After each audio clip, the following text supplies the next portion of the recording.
নাগেশ্বরীতে সাতপন্থীদের টঙ্গী বিশ্ব ইজতেমা মাঠে তাবলিগ জামাতের হামলার প্রতিবাদে বিক্ষোভ সমাবেশ ও স্মারকলিপি প্রদান। বিস্তারিত জানাচ্ছেন শফিকুল ইসলাম শফি।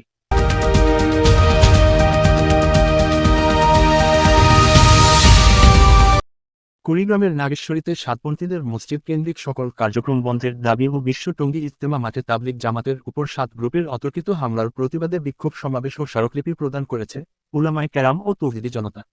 26শে ডিসেম্বর সকালে উপজেলার উলামায়ে কেরাম সুয়ারি সাথী ও সর্বস্তরের তাওহিদি জনতার উদ্যোগে ডিএম একাডেমি ফুটবল মাঠে বিক্ষোভ সমাবেশ অনুষ্ঠিত হয়। পরে শহরের প্রধান সড়কে বিক্ষোভ মিছিল শেষে উপজেলা নির্বাহীর অফিসার সিব্বির আহমেদের নিকট স্মারকলিপি প্রদান করেন তারা। এ সময় উপস্থিত ছিলেন ইসলামী আন্দোলনের উপজেলা সাধারণ সম্পাদক মাওলানা রফিকুল ইসলাম, কলেজ মোড় মসজিদ খতিব আব্দুল মান্নান কাশেমি, বাসস্ট্যান্ড মসজিদের খতিব মাওলানা হাফিজুর রহমান, মনিটর মাদ্রাসার আহলে সূরা মুফতি নজরুল ইসলাম, সাতানীপাড়া মসজিদের খতিব মুফতি হাবিবুল্লাহ, বিশিষ্ট ইসলামী বক্তা মাওলানা আক্তার হোসাইন, হামি উস-সুন্নাহ মাদ্রাসার মুহতামিম মাওলানা আমিনুল ইসলাম ও বিশিষ্ট ব্যবসায়ী আব্দুল খালেক সহ আরো অনেকে। এ সময় বক্তারা বলেন, সকলেই যাতে শান্তিতে আমরা থাকতে পারি, ধৈর্য ধারণ করতে পারি, ইসলামের জন্য যাতে কাজ করতে পারি। সকলকে ধন্যবাদ। আপনারা সকলেই সচেতন থাকবেন, কোন মসজিদে যেন ওরা উঠতে পারে না।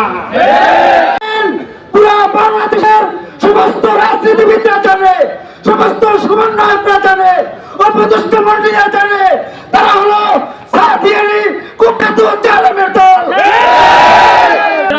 নেতৃত্বে যেভাবে তারা আদায় করে থাকেন, ওলামাদের কাছে সমাধান নেন। বাল্লিগ মা উনজিলা ইলাইহি, আল্লাহ পাক তাবলীগ করার জন্য যে নির্দেশনা দিয়েছেন, এই তাবলীগ অন্যান্য আমলের মতো একটি নেক আমল। এই তাবলীগের সমস্যার সমাধান, বর্তমান সংকটের সমাধান ওলামায়ে কেরাম দেবেন ইনশাআল্লাহ।